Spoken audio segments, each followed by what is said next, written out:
When updating Honeywell zone valves, compatibility is key.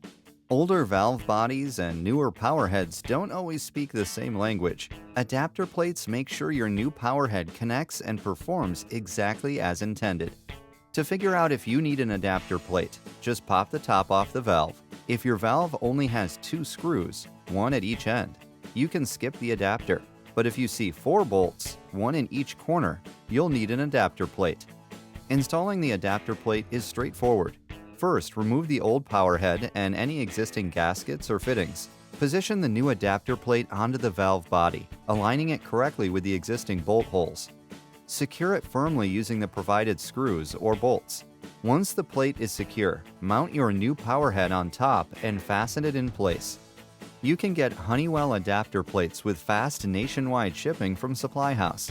Order yours today at supplyhouse.com, and don't forget to subscribe to our YouTube channel for more product tips, tutorials, and trade-related content.